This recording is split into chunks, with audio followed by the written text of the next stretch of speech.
असं म्हटलं जातं की जिथं विज्ञान हात टेकतं आणि तिथं आध्यात्मिक ताकद निर्माण होती.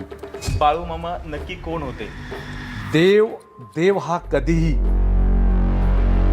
आपलं रक्त पाठीमागे ठेवत नाही. पापमोचनी एकादशीला मामा स्वतः अवतरणार आणि जगाचं पंचांग वाचणार. मामा सांगतात एक खांब कैलासात आणि दुसरा खांब मेतक्यात, याच्याशिवाय दुसरा खांब या पृथ्वी तलावरती नाही. मामा योग रूपानं माझ्या देहामध्ये प्रवेश करतात आणि ती जगाची भाकणूक सांगतात. की न्यूझीलंडमध्ये असणाऱ्या स्कॉटलंडमध्ये तुम्ही मामांची मूर्तीची प्राणप्रतिष्ठापना केली, ते कसं घडलं? ते ज्यावेळी मामा एक वेगळंच वागायला लागलेत असं ज्यावेळी त्यांच्या वडिलांच्या लक्षात आलं, तेव्हा याला गडी ठेवण्याशिवाय गत्यंत नाही म्हटल्यानंतर चंदुला शेटजींच्या घरी बाळूमामांना चाकरीला ठेवलं. मामा जन्मे धनगर, परिती शेषाचे ते अवतार.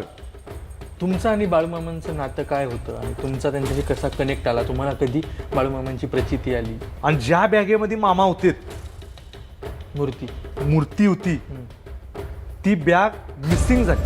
तुम्ही काठीचा उल्लेख केला, तुम्ही त्याला राजदंड असं म्हणता. काय आहे या काठीचे, या राजदंडाचं महत्त्व काय आहे तुमच्या वंश परंपरेसाठी? ते सगळे बघायला लागलेत या धनगराचं इथं काय काम आहे. ये दंडा लेके आप जा नाही सकते.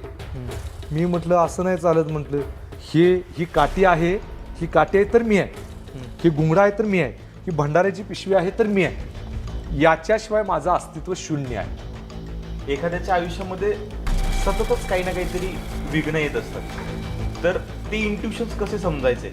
मामा म्हटले जर माझं दांडग्यावन म्हणजे जबरदस्तीनं जर लग्न लावून देणार तर लग्नाचा मांडव उतरायच्या अगोदर कुणाची तरी प्रेत यात्रा जाणार.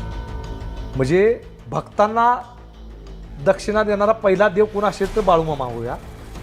अशी काही उदाहरणं आहेत की तुम्ही एखादी भाकणूक केली आणि ती जगामध्ये सत्यात आली किंवा भारतात सत्यात आली, महाराष्ट्रात सत्यात आली? 1990च्या दशकामध्ये ज्यावेळी आमचे वडील भाकणूक करत होते त्यावेळी एक विषय भाकणुकीमध्ये यायचा की 18 तऱ्हेचा आजारी डॉक्टर लोक हात टेकतील,